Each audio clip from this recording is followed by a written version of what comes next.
Senior శాసనసభ్యుడు, కేంద్ర మంత్రికి మామగారు, ఆయన ఆక్రోశం, ఆయన బాధ, ఆయన వ్యధ చెప్పనలవి కాదు.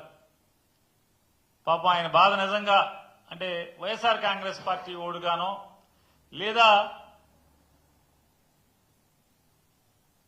మాజీ మంత్రివర్యులు, మాజీ వైఎస్ఆర్ కాంగ్రెస్ పార్టీ మహిళా విభాగ అధ్యక్షురాలైనటువంటి రోజా గారి కుటుంబ సభ్యులు, ఆవిడ అభిమానులుగో వారికి బాధ కలుగుద్దో కలగదో తెలియదు. కానీ ఇంకెవరికి చూసినా కూడా ఆయన వర్ణనాతీతమైనటువంటి ఆయన వ్యధా బాధలు చూస్తే ఈ బాధ పగోడికి కూడా రాకూడదురా అని చెప్పి జాలిపడేటువంటి పరిస్థితి. అంటే ఒక అధికార పార్టీలో ఈ మినీ మహానాడులో అదే ఈ ఆక్రోశ నాడులు, కార్యకర్తల ఆక్రోశ నాడుల్లో జరిగినటువంటి ఆ మీటింగులో ఒక్కటంటే ఒక్క చోట కూడా సంవత్సర కాలంగా మమ్మల్ని నమ్మి మాకు ఓటేశారు, ఈ రాష్ట్ర ప్రజలకి ఇన్ని మేళ్లు చేశాము అని గర్వంగా ఒక్కడంటే ఒక్క నాయకుడి గాని, ఒక్క ఎమ్మెల్యే గాని లేదా ఒక్క కార్యకర్త గాని ఎక్కడ గర్వంగా జబ్బకు దలుచుకున్నది గాని కాలరెగరేసి మీటింగ్ చెప్పిన దాఖలాలు ఎక్కడా లేవు 26 జిల్లాల్లో. ఒక్కటంటే ఒక్క చోట కూడా. లేదా ఈ ఆంధ్ర రాష్ట్రానికి 40 ఏళ్ల ఇండస్ట్రీ, అలాగే ఓ 15-20 ఏళ్ల ఆవేశం స్టారు లేదా రెడ్ బుక్ స్టారు, వీళ్ళందరూ కలిసి, వీళ్ళ ముగ్గురు కలిసి లేదా వీళ్ళందరూ మాకు మా అందరికీ పెద్ద బాస్ అని చెప్పుకుంటున్న మోడీ గారు కానీ వీళ్ళందరూ కలిసి రాష్ట్రానికి ఏమన్నా ఓడబడిచింది అంటే ఒక్కటి కూడా ఈ సంవత్సర కాలంలో ఈ జిల్లాకి ఇది పొడిచామని చెప్పని ఎక్కడ ఒక్కళ్ళు కూడా గర్వంగా చెప్పుకున్నటువంటి సంఘటన లేదు. అంటే రాష్ట్రానికి చేయలేదు, లేదా ఏ ఊరికి చేయలేదు,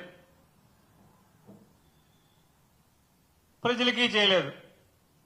ఇక ఆయన ఈ ఎమ్మెల్యేల బాధలు చెప్పుకుంటా ఏ మొహం పెట్టుకుని మేము జనాల్లోకి వెళ్ళాలి?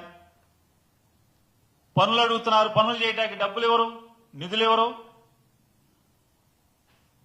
సిగ్గేస్తుంది. మీరు కనుక ఇక డబ్బులు ఇవ్వం, మీకు నిధులు ఇవ్వము అని కనుక చెప్పేసేయండి.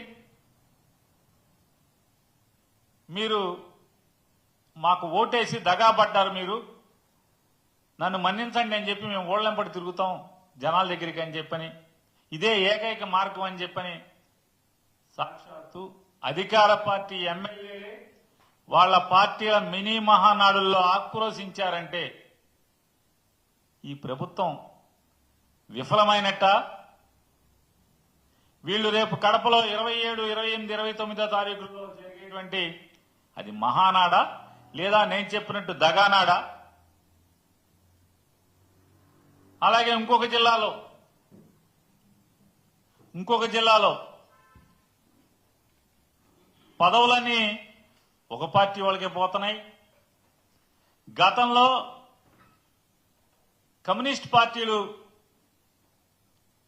మనతో కలిసి వస్తే ఎలా అయితే మనం వాటి పీక పిసికి చంపేశామో రాబోయే రోజుల్లో ఇదే తంతు కొనసాగితే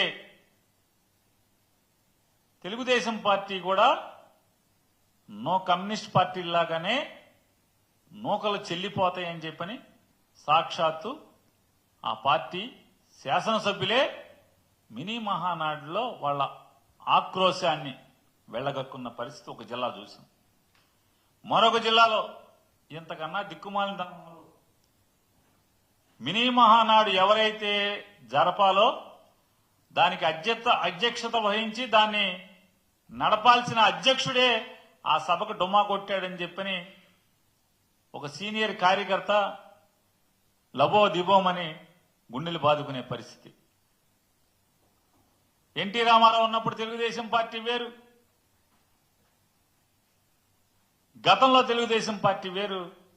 ఇవాళ దిక్కుమాలినతనానికి మారుపేరుగా మారిన తెలుగుదేశం పార్టీ అని చెప్పని ఆ జిల్లాలో ఆ కార్యకర్త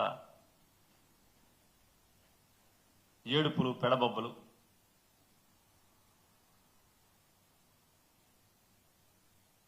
శకునం చెప్పే అందరికీ శకునం చెప్పే బల్లికి ఏదో జరిగిందంట. అట్టాగే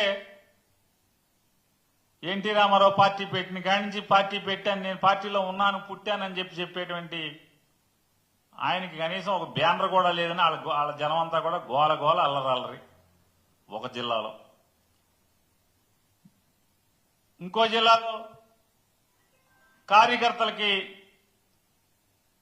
కనీసం మర్యాద కూడా లేదు, పలకరించే నాదుడు లేడు. ఎన్నికల ముందేమో జైలుకి వెళ్ళండి, ఎన్ని కేసులుంటే అంత పెద్ద పదవులు అన్నారు.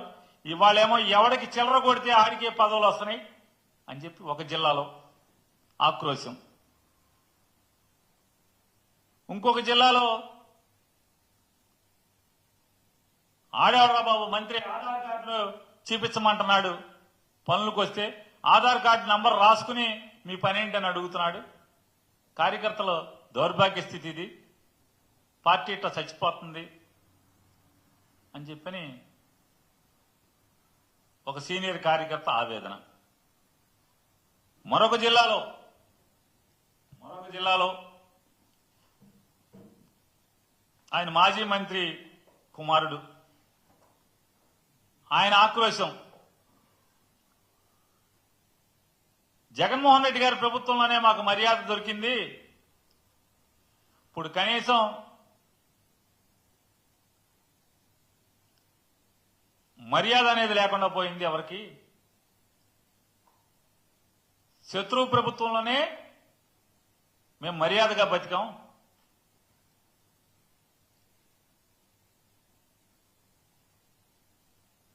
ప్రభుత్వం రాగానే ఒక ఆయన పసుపు బిళ్ళలేస్తాం, ఆ బిళ్ళల జేబుకు తగిలించుకెళ్ళండి, ప్రభుత్వ కార్యాలయాల్లో కార్పెట్ పరిచి పూలు జిమ్మి కుర్చీ వేసి కాఫీ టీ ఇచ్చి మీ పని చేసి పంపిస్తారని చెప్పారు.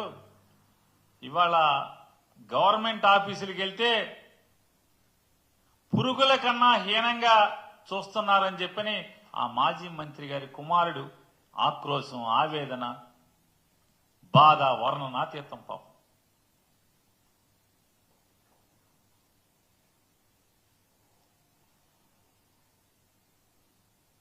ఇంత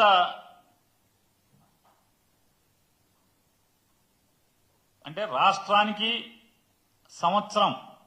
ఒక సంవత్సర కాలంలో ప్రభుత్వం నడిపి ఈ రాష్ట్ర ప్రజలకు చేసింది శూన్యం, ఈ రాష్ట్రానికి చేసింది శూన్యం.